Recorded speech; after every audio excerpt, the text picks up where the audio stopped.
from Marvel Comics for New Comic Book Day, June 3rd, 2026, we have The Amazing Spider-Man, issue 30. Uncanny X-Men, issue 29. So good. Fantastic Four, issue 12. The finale to Cyclops, or Cyclops, issue 5, which Excellent. was excellent finale there. And Great I miniseries. really do hope that our guy, Alex Packnadel, gets to do more with Cyclops. Definitely, yeah. And pick up the Uh, trade and pick it up in trade form if you guys yes, trade yes, weighted this sucker. yes. We have Iron Man, issue 6. Wade Wilson, Deadpool, issue 5. Storm, Earth's Mightiest Mutant, issue 5. X-Men, Age of Apocalypse, issue 4. Doctor Strange, issue 7. Godzilla, Infinity Roar, issue 5. And then a few number ones. We have What If, Uncanny X-Men, issue 1, written by Jerry Duggan. I misspelled that one. With art by Jan Bazaldua.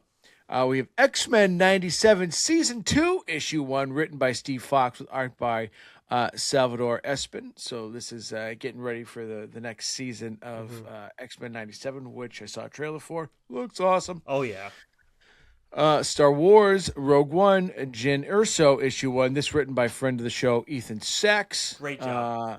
with art by Ramon Rosanas. I'm And loving all this. I really wish we were getting like more than just these like one shots though. yeah, there's a couple books I gotta read this week. I just didn't get to. This is one of them. And then we have It's Jeff, brand new week, issue 1, written by Kelly Thompson with art by Goodman Yamada and Gurahiro. Yep, and then the book that I want to talk about from Marvel this week is the fifth issue of Mark Spector Moon Knight, which is written by Jed McKay with art by Dev Malia Pramanik, with colors by right now my favorite colorist in the business, and that's Rochelle Rosenberg. I have definitely talked about her more on this show than I have about any other colorist, and as much as and that's saying that like knowing you and I have been talking more and more about colorists over the past, I feel like it. Honestly, like the last 2 years of this show, it's just really become so much. I've realized how important it is to my experience, and she's just like been amazing on all things Moon Knight in particular. I talked about this series in somewhat detail, but largely, all of McKay's run fairly recently. But this one, at that time, I think we were like 2 issues into this series, maybe 3, so it was kind of early, but. I was very excited, like based on the first 2-3 issues of the series. Honestly, the first one, I was like, this was outstanding. This is the best issue of this series by far, and I think that's really saying a lot. This is a case of everybody will be buzzing about the ending, and I'm excited about the ending. Don't get me wrong, but the meat of this issue is what was truly awesome about the fifth issue of Mark Spector Moon Knight.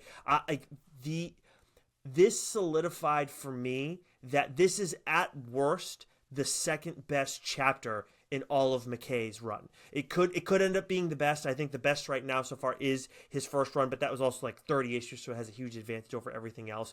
But in this issue, we've gotten so much cool shit throughout the first 4 issues, but this issue, there was some insane art from Pominick and Rosenberg. Like right off the rip, we're getting like this Moon Knight glow on the first page, and I absolutely love that because it's what Rosenberg does best, and it's also just so key to Moon Knight. Just every moment, it's like every time I see that the first time, it's like, oh yeah, they know what they're doing. Like it just checks me right in because like that's what Moon Knight wants. That's why he dresses like he dresses, for everybody to know that he's coming after them. But in this issue, you have this amazing combination of horror and badass images, and where you have the Moon Knight glow, you also have like this fire and brimstone element. That was not deliberate, and I absolutely loved it, and I really felt like Prominick just like he'd been great through the first 4 issues, but really leveled up. And it just McKay, the way he utilized the two of them to not only give readers some cool imagery, but also elevate the story in such an amazing way. Where I'm just like, this is going to be fascinating. And by the time we get to the end, it's like, oh wow, that's the direction we're going to go in. So again, everybody will be excited about the ending and talking about that, but I'm telling you, the meat of this is what makes this, is what elevates this series on the whole.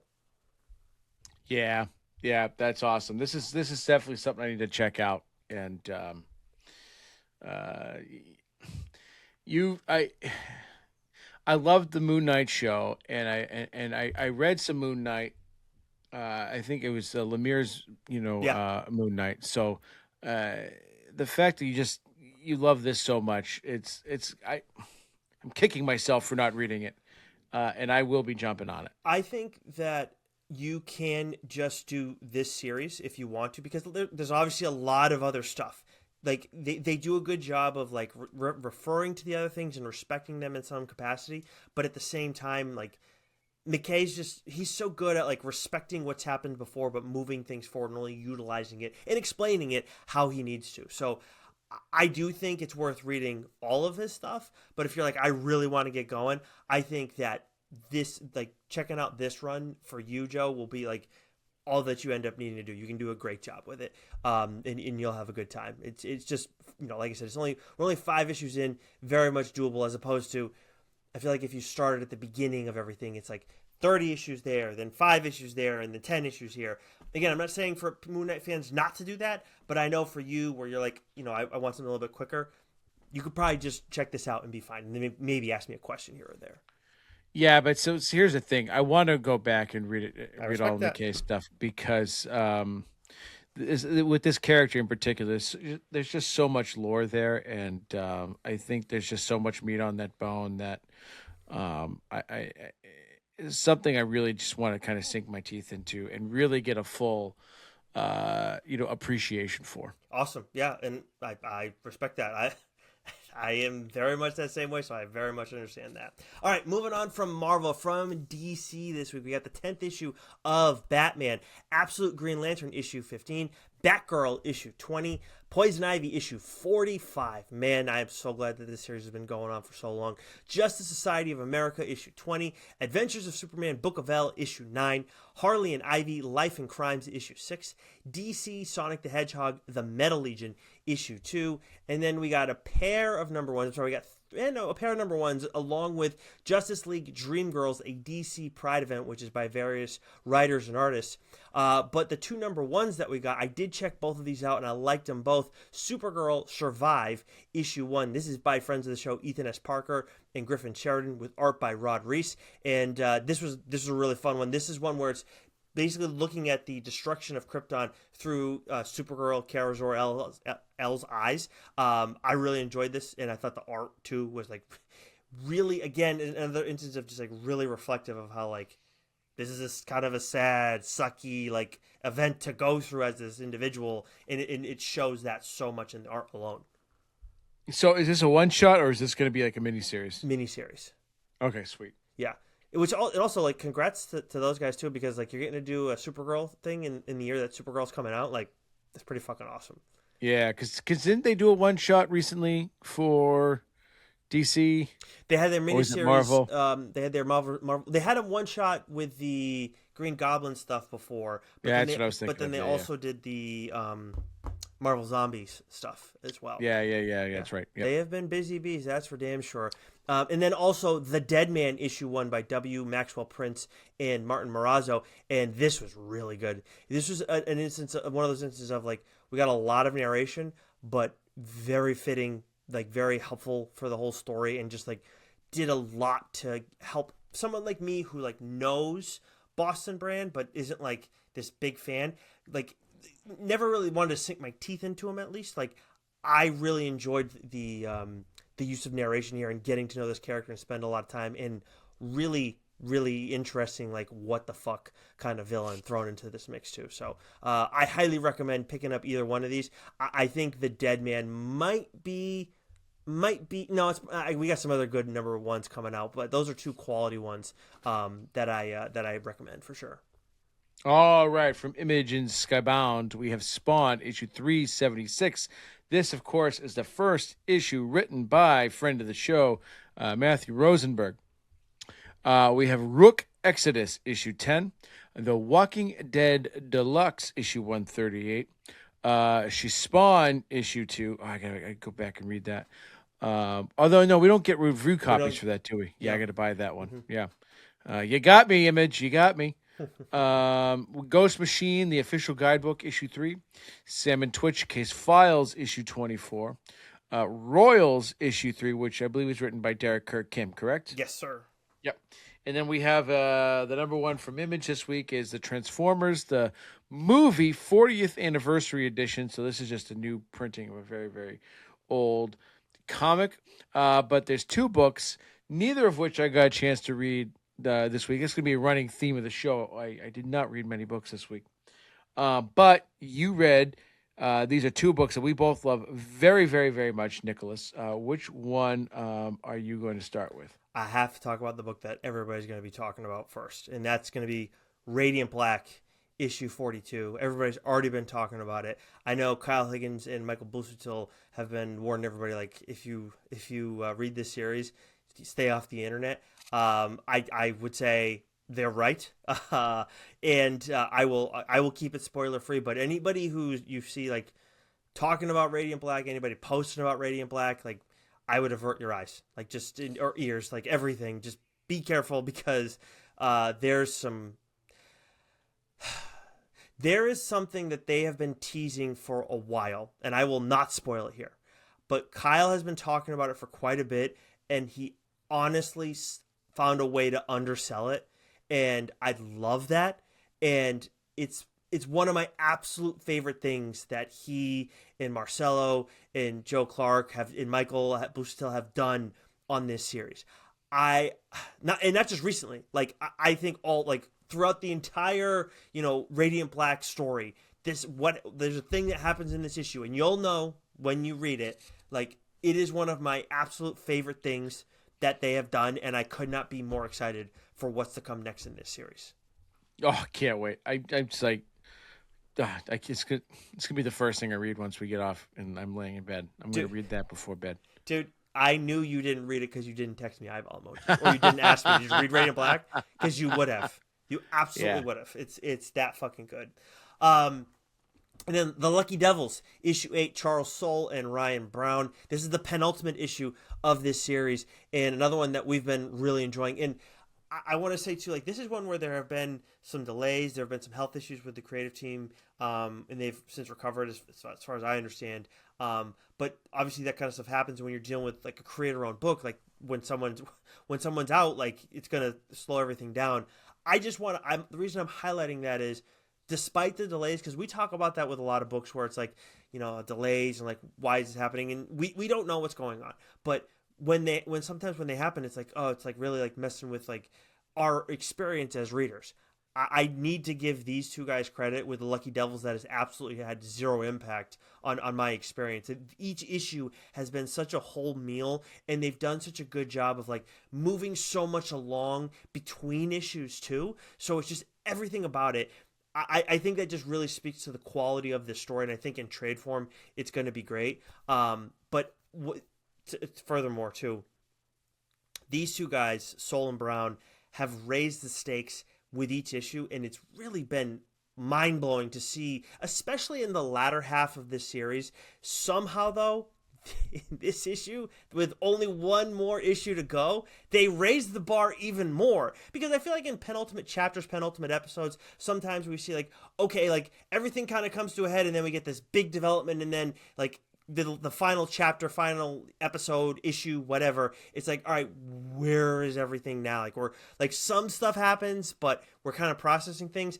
I do not feel that way going into this issue. I feel like we're still going to have a shit ton of craziness in the final issue of the Lucky Devils. I am dying to see how things wrap up for Collar and Ray, who continue to experience massive emotional swings in this series. 2 great characters all around. Great series. Yeah, looking forward to this one too, man. I love both those series so much, and Lucky Devils has been absolutely tremendous. What do we got from Boom, Nicholas? So the only thing from Boom this week is actually the return of Mighty Morphin Power Rangers, the first issue of this new run. Marguerite Bennett and Andrew Griffith are the writer and artist respectively on this series. You got some new uniforms in the mix as well. For me, we've had some other really awesome runs with these characters, and I love these characters. I think if you haven't read some of the other stuff in the past decade or so from Power Rangers, maybe you'll be like, oh hey, this is awesome. But for me, it was like, okay, like solid. Like I might check out the second issue. Obviously, I love the Power Rangers, but wasn't something that I was like, oh yes, like I need to talk about this and let everybody know like the Power Rangers are back again. So yeah, so that's all from Boom this week. But we got a lot from Dark Horse.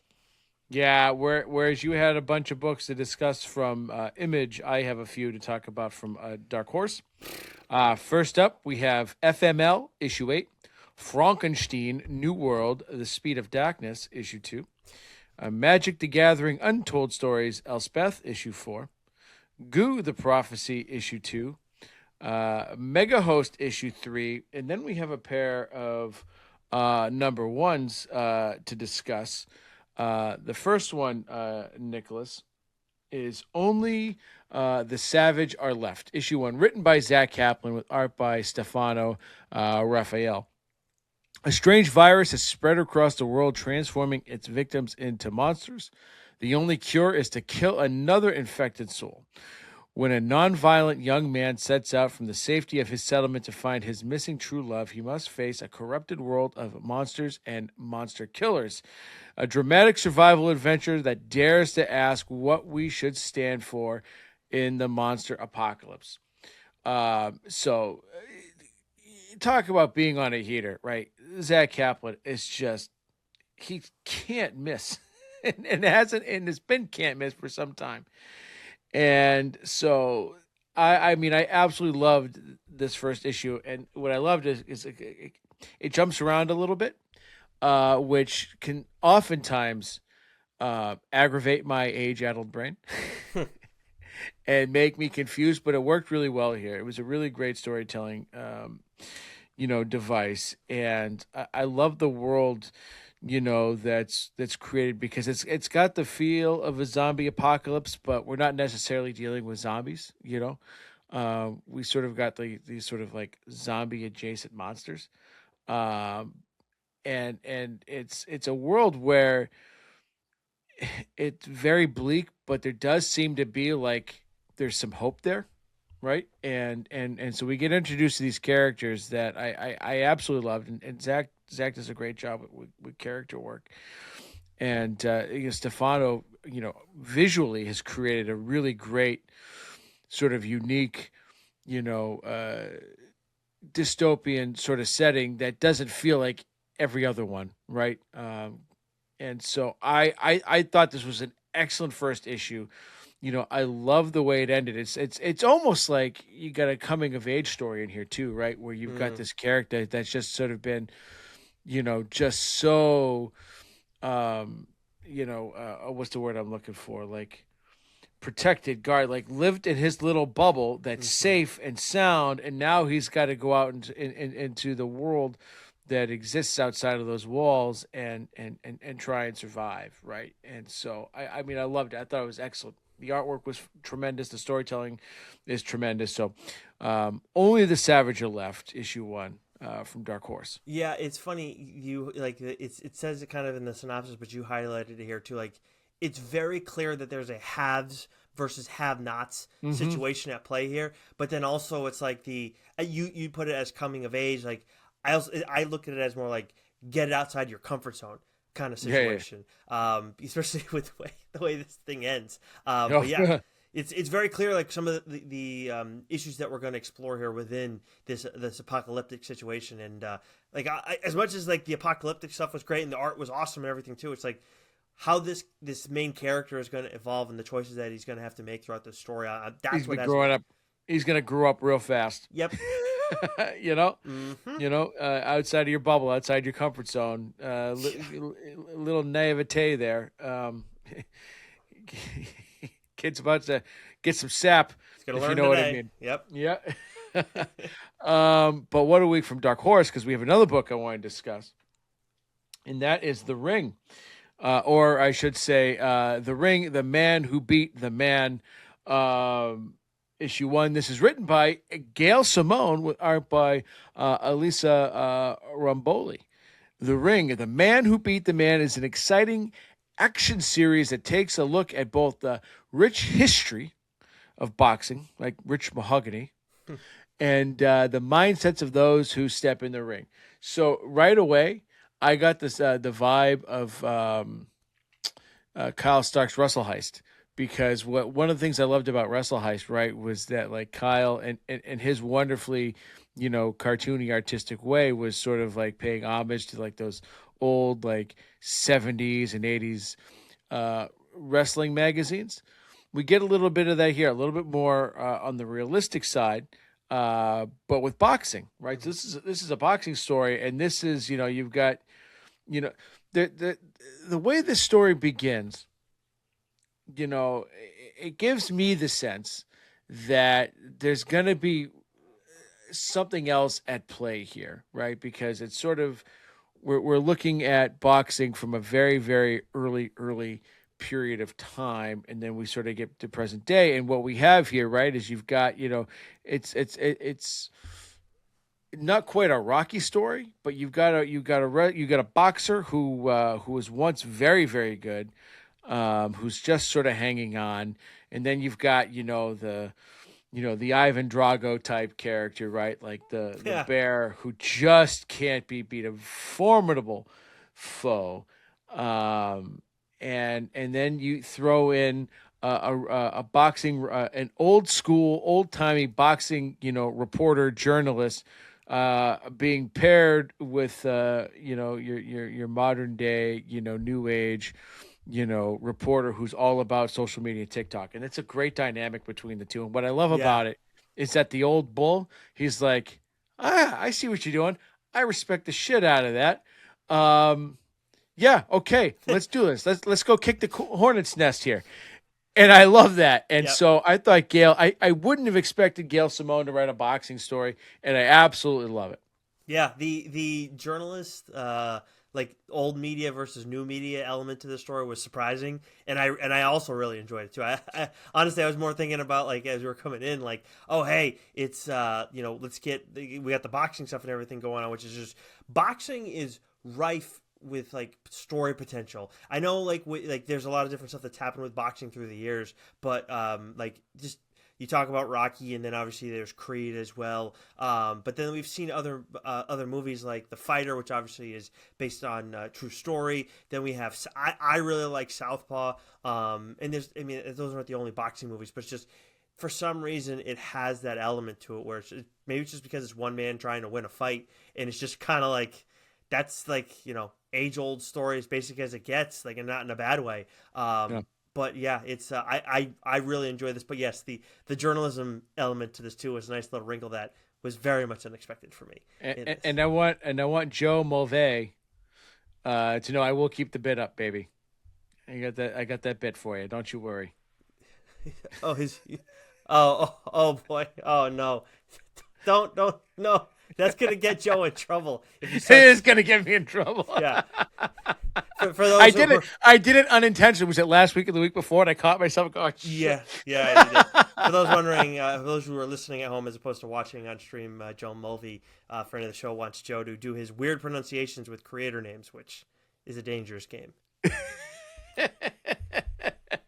All right, take us through Med Cave, there, Nicholas. All right, from Mad Cave Studios, we got Gotcha Man Red Impulse issue 2, Astro Quantum issue 5, and Junk Punch issue 1, which is written by Paul Tobin with art by Carlos Oliveras. All right, I'll take us through these last two. You know what? I'm going to take us through these last two, and then take us right into week 2, right? Because I'm a worker, right?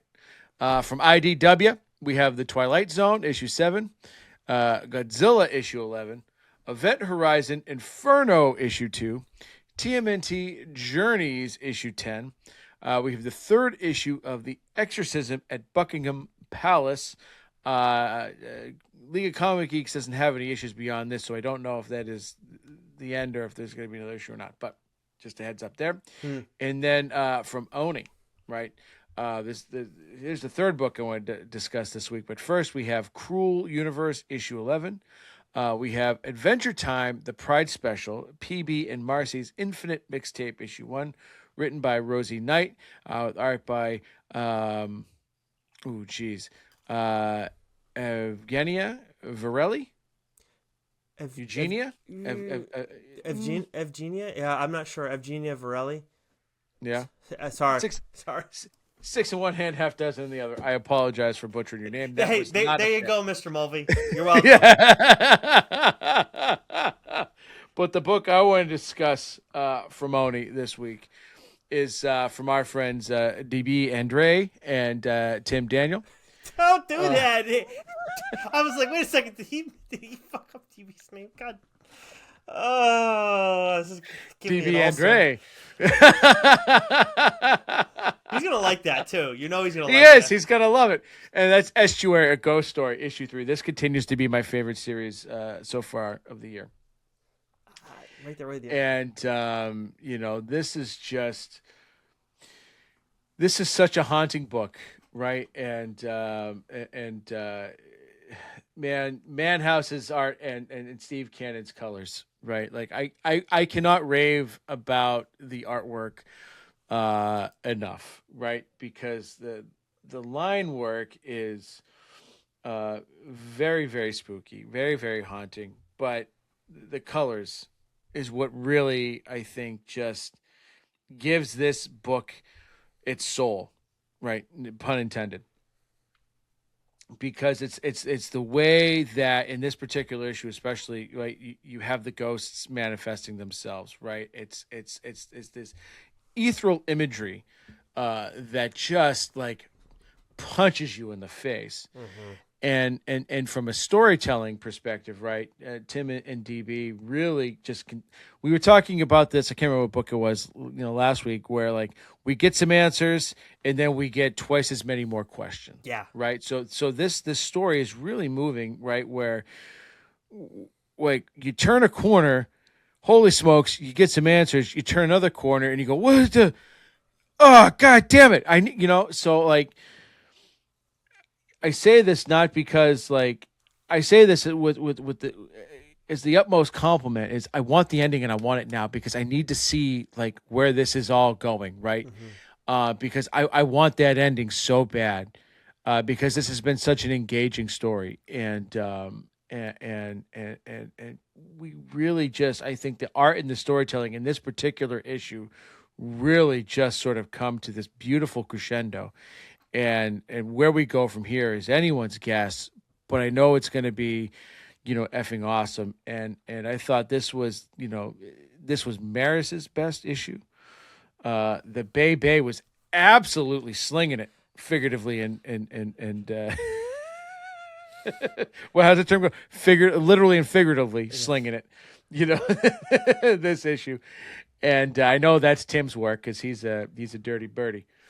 But I just this so far is my favorite book of the year, and that's saying something because we've had some really really great books. Yeah, there are a lot of awesome ones out right now, but I really like how you just put that where it's like every time you turn a corner in this book, it's just like, whoa, what the fuck just happened?